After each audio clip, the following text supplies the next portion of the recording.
Hi, I'm Femi Okay, and you're in the stream. Bail or pre-trial release is an integral part of justice systems around the world. It maintains an accused person's freedom in the run-up to trial. But bail in the US is rather different. Judges often set money bonds at levels way above what people can pay. And many people have little choice but to go to private bond providers or face jail. I'm Malika Bilal. Today we look at how the bail system in the U.S. keeps people who should be presumed innocent under lock and key. And we'll examine a social movement pushing for social justice reform. We're live on YouTube.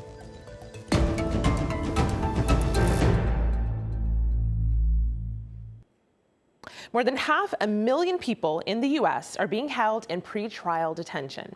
That is, they've been charged but not convicted of a crime, and they're awaiting trial. Many are in jail not because they're a flight risk or pose a threat, but because they just can't afford to pay the cost of bail. Have a look. Say you're arrested for allegedly committing a crime. One of three things will happen. You get released until your trial, you're denied bail and sit behind bars until trial, or you're offered bail, an amount of money that you have to pay to get out of jail until trial. It's like the court's insurance policy that you don't skip town. Once you show up to trial, you get that money back. Paying bail allows you to go back to your kids, your job, while awaiting trial. But what if you can't pay that bond? It is an explicitly class and wealth-based discriminatory process for determining who gets to be free while they await trial and who is forced to remain incarcerated while they maintain their innocence. Well, online, people are using hashtags end cash bail, bail reform, and end money bail to force an end to what's been called a discriminatory and even predatory system. Together, the hashtags have had well over 100,000 mentions as celebrities, politicians, lawyers, and activists use them to call for an end to the money bail system. Nalim on Twitter is blunt in her assessment of why money bail needs to go. She tweets, "Hate the system, hate the money-making scheme, hate the unchecked destructive powers of the cash bail." While Gina Spencer tweets, "This system penalizes people of color and the poor." Well, the bail system has come under scrutiny following high-profile stories of African-American men and women who died while in or following pre-trial detention. Khalif Broder was 16 when he was arrested and sent to Rikers Island Jail in New York. He spent time in solitary confinement. He committed suicide months after his release. His bail, which he and his family couldn't afford, was $3,000. Sandra Bland died while being held in a Texas jail. Her bond was set at $5,000. Painted Black tweets, "Even a few days in jail can cost someone their job, their housing, their children, or in the case of Sandra Bland, their life." Well, online campaigns have sprung up to raise money to pay bail bonds for those in pre-trial detention. In the run-up to Mother's Day last month, people raised funds for Black women under the hashtag #FreeBlackMamas. The AW party tweets, "Don't forget that end money bail is also a woman's issue. Women are the fastest growing correctional population in the country, and nearly 80% of women in jail are mothers." This year, the Free Black Mamas campaign bailed out more than 147 women. Now people are using Free Black Fathers to do the same in time for Father's Day. And this month, Believers Bailout is raising funds through Ramadan to bail out Muslims who are in pre-trial detention, a campaign pitched to us by Stream community member Maitha El Hassan. The group says it's an opportunity to learn about the injustices of money bail. So today, we'll talk more about U.S. bail reform and want you to weigh in. Tweet us at AJStream. Ami? Thanks so much, Malika. So for more on this, we're joined by Cherise Fano-Burden. She is CEO of the Pretrial Justice Institute. Jeff Clayton is Executive Director at the American Bail Coalition, which advocates for the bail bond industry. From Chicago, we have Suad Abdul-Kabir. She is Senior Editor of Sapelo Square. That's a website dedicated to the Black U.S. Muslim experience. And she's involved in Believers Bailout. That's a program which is raising funds throughout Ramadan to pay the bail bonds of individuals held in jail. And from New Orleans, we have Flazell Daniels Jr. He is CEO and President of Foundation for Louisiana. That's a community engagement organization. Hello, everybody. It's good to have you here. Thank you for joining the stream. Jeff, did you notice in our introduction, we didn't mention anything positive about money bail? Well, that's really no surprise. I mean, we're under attack right now, so obviously I'm not too worried about it because I know the truth, which is that bail is a core associational and constitutional right. The bailout of various communities is important because people can get together and challenge overreaches by the government, and that's why the bail system is important. One of the things we're seeing right now is that a system of preventative detention, giving the government to lock people up without the ability to challenge it with bail, whether it's from a commercial bondsman or somebody else, will result in increases in incarceration. We're starting to see that. So this is what I brought up from your Twitter feed. Bail works, lowest failure to appear rate, lowest crime rate, more accountability, no taxpayer funding. That's quite a list of pluses, Cherise, for saying that cash bail is really important. How do you respond to that? So I usually talk about bail being broken in two fundamental ways. One got highlighted at the top of the show, which is that we have a lot of people in this country who cannot afford to post the money bond and get out of jail. And actually in the US, the money bond that is paid to get out of jail to bail bondsmen, it isn't returned even if you do show up for court. It's a premium that goes to the bondsman. But the system is broken actually at the other end as well, which is that people who should be detained, and there's really a small percentage of those folks, they're often able to use the same money bond system to get released pending trial without any court-ordered supervision. So we're really trying to ensure victim safety, community safety, public safety. I would also suggest that there actually is a cost to the taxpayer for the current system. We have, as you said, 500,000 people sleeping in jail tonight in a pretrial detention status. And for the most part, they have been released by courts. They're just too poor to post that bond. So we're sort of subsidizing the bail bonding industry by taking care of people in jail who, if they had not had a money bond set, would be home with their families. So I hear you, Flozell, going, What's behind that? Speak up. Well, I think that was, thank you, that I was just agreeing with Cherise's assertion and also thinking about a recent analysis we did here in New Orleans as we celebrated our 300th year. We wanted to look at the historical ramifications and really found through accurate historical telling that everything Cherise said is true and is tied to our extraordinary history in this country of enslavement of people of African descent and racialized bias and behavior. There's a real connection between these practices, these policies, who gets enriched by them, and how we still practice them. And they often have very little to do with accountability or safety. I hear what you're saying there, Flozell. I want to bring up the perspective of someone on Twitter. We actually heard from several employers and employees of the bail bondsman industry. This is Kyle, and I'll direct this to you, Jeff. Kyle says, blaming the bail bondsman is like blaming the mailman for delivering bills you don't like. Cash bail is used by 99% of judges because it works. Yeah, I think the 99% number is probably a little inaccurate. I mean, if you look at the stats, I mean, in felony cases, release on bail is only about 30 to 35% of the cases. So it's not even the most common form of release in the United States of America.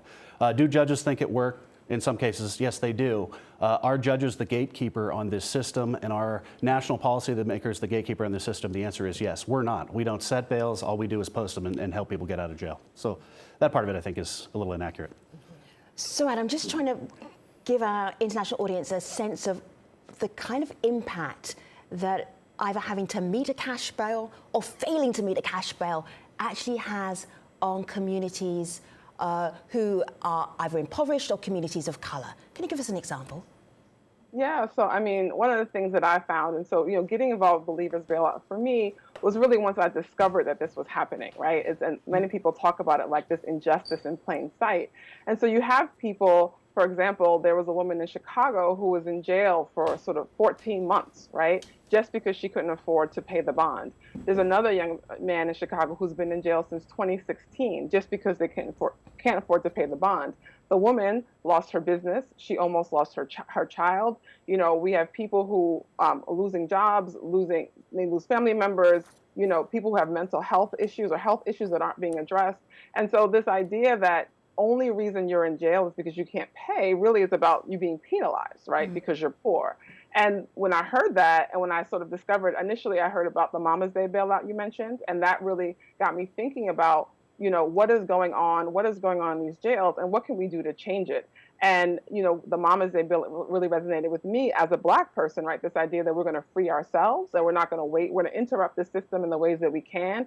The long-term, game is to end money bail, but until then, we're going to free ourselves. And so Believers Bailout came out of that same impetus, right? That, it's also a tradition of Muslims freeing each other.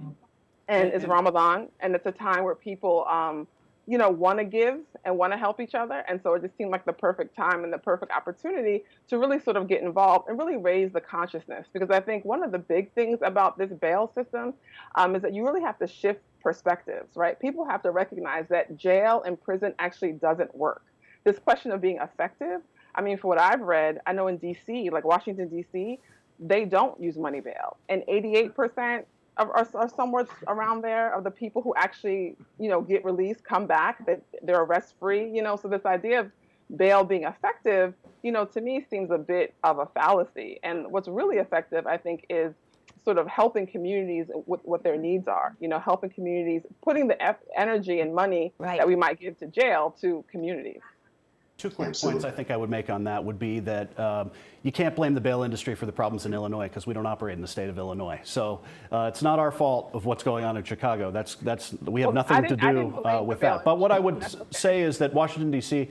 Is a potential alternative, and really it's a cost for policymakers. You're looking at $65 to $70 million in costs, probably would be inflated if we were to apply it to other jurisdictions. But there's a taxpayer cost to implement that system, and you're also opening the door to detention without bail, which we've seen abuses, not necessarily So I'm in just going to slow you down a little bit for our DC. international audience, and actually for some of our American audience. In Washington, D.C. and New Jersey, two states that do not have cash bail. That's right, and I'd say New Jersey, the latest numbers, almost 1 out of 2 people are having the prosecutor file a motion to detain them without bail. So exactly what they're doing in Chicago, they can't bail those people out because they're locked up without bail. Sharice is biting her tongue, but not for long. Not for long. Well, Jeff and I are both actually committed to accountability and data with government. And so I think we ought to just sort of tell the truth about what's happening. As Sawad said, most of the people in DC go home. They go home pending trial. They go home under some conditions of release. DC is unique because they have in-house services that make that system more expensive, but in other places where there are county-run behavioral health services, it's not as expensive. And we have to say the reason DC and New Jersey did this was because they felt that there were injustices happening to poor people, people of color. Oh, absolutely. People just couldn't afford to pay. That's right. If the New Jersey bail system had been working before, they would have left everything the way that it was. But now we have 94% of people going home pending trial. Our goal really as an organization is get down to below 10% pretrial incarceration. And New Jersey and DC are two places that have done that. Well, somebody needs to call the New Jersey weed man and ask him how it went for him, because he's a small-time drug dealer that spent 14 months in prison for a crime he didn't commit. Yeah. So this isn't the weed man that you talk about, but this is someone who spent time. This is someone who spent time in New Jersey, in the New Jersey correctional system. 617 just chatted to us on YouTube Live, says, I believe my experience was fair. Bail in New Jersey is based on a number system, based on prior convictions, part skipped court appearances, your charges, and history with the court. So that's one example in which some might say they're doing it right. But I want to share with you another example. And this, Flozell, I'll give to you. This is a video comment from a woman in Chicago named LaVette Maze. Have a listen to what she told the stream. In 2015, I was arrested for altercation, which led to a judge to assess my bail at $250,000, $25,000 to walk. I could not afford it. I spent 571 days in Cook County Jail. This caused me to nearly lose my children. I lost my home. I lost my business. It hurt my family. I ended up taking a plea deal, not because I didn't think I could beat the case, but because my family had been through enough. So Flozell, she took a plea deal, even though she thought she could have beat the case. Is that something you see often? I think it is something we see often, and we hear people, particularly lawyers, civil rights lawyers here in New Orleans and across Louisiana who are looking at these issues with us. Part of the unspoken story, and I'm really glad Ms. Mays brought this up, is that prosecutors often want the person they're charging to be incarcerated so they can force the plea. Right, 97% of cases in Louisiana end with plea deals because the system wants to, as efficiently as possible, prosecute and incarcerate as many people as possible. And so, we get right back to this issue. The other thing that Ms. Mays brought up is that we have a number of people in jail who are not there for the reasons that the normal person would think. We think, very violent people are the ones who should be in jail. The truth is, if we looked in New Orleans today, nearly half the people in the local jail would not be there but for the case that they can't pay. And so again, bail doesn't work. Money bail is not working because it's tied to whether people have resources, not to whether they are dangerous or whether they'll return to court. Guess I just want to show our audience what the high price of US bail actually means. I want to share some figures with you. So the average mean income of somebody who's being asked for a bail payment is about $15,000. That's average. Some people have a whole lot less. The average bail bond that you're being asked to pay, $10,000, okay? So that's your income, that's the bail bond. And then a typical bond provider fee. So then you say, okay, we can't pay this, but we're going to go to somebody who can help us pay it. They will ask, typically, at least for $1,000, maybe more, but about 10 or 15% of your overall bail price. And then this is the realistic viewpoint of how much cash do Americans have? And so 44% of people who are asking for a bail bond, they can't even come up with $400 in an emergency. So this is the problem. Jeff, do you see that? I do see that. Because these are official stats here. We didn't make them up. We're not massaging them. Oh, no. That's almost impossible. So if you're poor, you're going to jail even before your trial. I think your numbers are probably low. There's probably more people who can't afford it. But the reality is that bail is a third-party provided benefit at no cost to the state. Usually it's a third party. It's not the defendant self-bailing. And so excuse me, can I just ask you then, so you're talking about the cost to the state, but what about the cost to the community, the cost to families and kids and to employers? I understand what you're saying in terms of this doesn't cost the state much, anything. Sure. No, but what about the human cost? I think the entire criminal justice system, it has a disparate impact. We've seen that. I don't think bail is unique or non-unique as a result of that. I'm not sure it exacerbates the problem any worse than it already is. And I agree that the criminal justice system is dysfunctional right now, and changes need to be made to it. But I don't think this issue is the main driver of all the disparities and all the issues in the system. But I would say, and I'm not the expert here, I'm just a community member trying to help other people. But from what I've read, people who are on bonds actually are more likely to sort of like take a plea. They're also more likely to get longer sentences. Like all these things happen because it's hard to defend yourself when you're in jail. And so, it's about this being set up in the first place, right? That people are not able to they're not able to sort of help themselves, right? And so I don't think we can say that it doesn't actually have an effect. I think bail has a clear effect on people's outcomes, and so this is why we need to end it, right? Because there's no reason for this, right? In Chicago, 70% of the people, right, who are in Cook County Jail are nonviolent offenders, right? So this idea of safety is not the case here, right? And so there's a lot of efforts. We partner with the Chicago Community Bond Fund to sort of provide resources and to challenge this legislatively, because we know it's not working and that the cost is just way too high. The cost to people, again, jobs, families, lives are being lost. And so we really have to sort of intervene. So this idea that bail itself is not really the problem, I think is really wrong. So Suad, I hear you there. I want to bring this in from Twitter. This is a Truth Seeker who says, the people benefiting from the bail system don't want to see that go away. It brings a whole lot of money. It's unfair that because someone who has a rich family can get out of jail, others that can't afford it have to stay. The bail system should be abolished ASAP. But Charisse, I want to bring the other side of that conversation, because we also got this on Twitter. This is Rebecca, who says, this focus on the inability to pay is false and misleading. Most bail agents offer affordable payment plans and are good and honest. I own an agency and offer 0% down, low monthly payment, no interest. Throwing the entire bail industry out is the wrong path towards improvement. That last part of her statement, throwing the entire bail industry out. What are your thoughts on that? How do you reform this? Yeah, so I'll tie that statement to something Sawad said as well, which is I think that bail reform is one piece of overall criminal justice reform that has to happen. And if you look at a place like New Jersey, the success we've seen in New Jersey of reducing the number of people who are in jail pre-trial is not just a function of doing something better once they got booked in.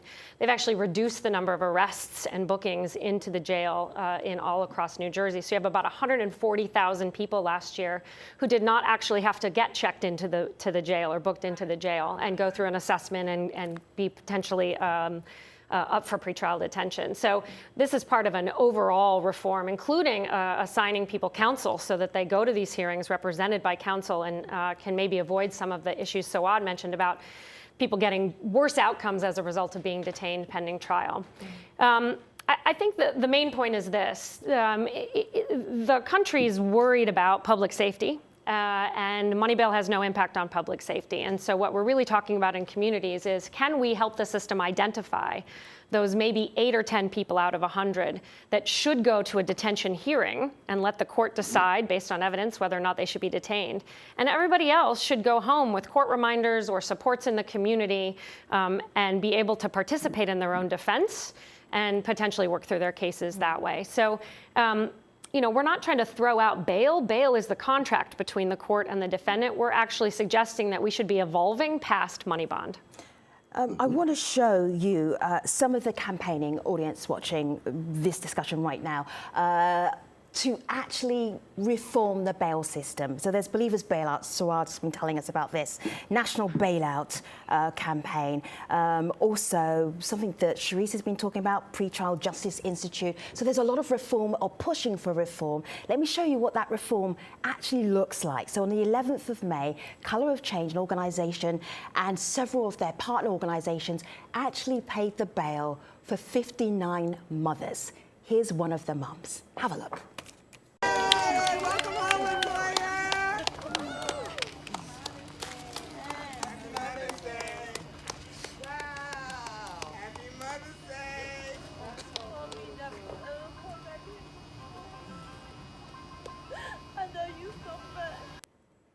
Flozell, paying bail for people who can't afford to pay bail, is that on the path to reform? What do we need to do?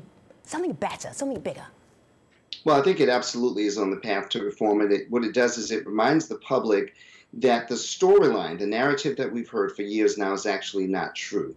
We've heard repeatedly, even on this conversation, that, this is about accountability, this is about fairness. Actually, our ability to end money bail and to make the kind of reforms that have been mentioned by Suad and Sharice really get us to where we should be. I come from a community that has had its fair share of safety challenges. This system actually doesn't allow us to create the kind of safety that we want. I think seeing these examples of what liberating people looks like, of what democratizing this system looks like, is a reminder for the general public, and especially for affected communities, that we should be moving in the right direction, and doing so means that we would end money bail. And if I could just add one thing to what he said, and I agree completely, is also we have to remind ourselves this is not normal, right? The United States incarcerates more people, like 25% of the world's population. 500,000 people, the majority of them are in jail because they can't afford to pay bail. Like, that's not normal. And it doesn't have to be this way. Most developed nations don't have money bond, right? So it does not have to be this way. So I think that's also really important to keep track of, that, there are other ways to resolve issues, social issues that we have that, that we're worried about. There are other ways to deal with safety, primarily with increasing support to communities, improving our schools, more job opportunities, better health care. I mean, this is what we need. We don't need bail. That's right. The video is showing OPP right here in New Orleans. Part of what we learned in our analysis is that we spend as much or more money going after people for bail than we get in return. And so it's just a nonsensical system at every level. And Sharice, I know you want to get in here. I just want to read this tweet that would agree with you. Suad, Agitator-in-Chief is their handle. Paying bail for people that can't afford it is a great way to show solidarity with people incarcerated pre-trial, but it is only a Band-Aid of a much larger problem. Sharice, I know you wanted to add something. Yeah, so I was just going to contextualize that. I mean, I love Mama's Bailout. I love Father's Day Bailout. I love all of these, and thank you so much for what you're doing in Cook County, Suad. But on Mother's Day, when we were able to bond out 149 women, we incarcerated 30,000 people that day. So the scope of the problem is immense. And these are great ways to call attention to the need for systemic reform. Sure. And early on I misspoke. I was talking about New Jersey and DC as being states who'd actually got rid of cash bail. And I live in DC, so I should know that DC is not a state, it is a district. But I'm sure you understood what I was going for. Okay, Jeff and Sharice and Suad and Flozell, thank you for being part of this discussion. It will be ongoing because cash bail isn't going anywhere quite yet. Thank you very much for being part of this conversation. And we will continue it always online using hashtag HAStream or @HAStream on Twitter. See you soon.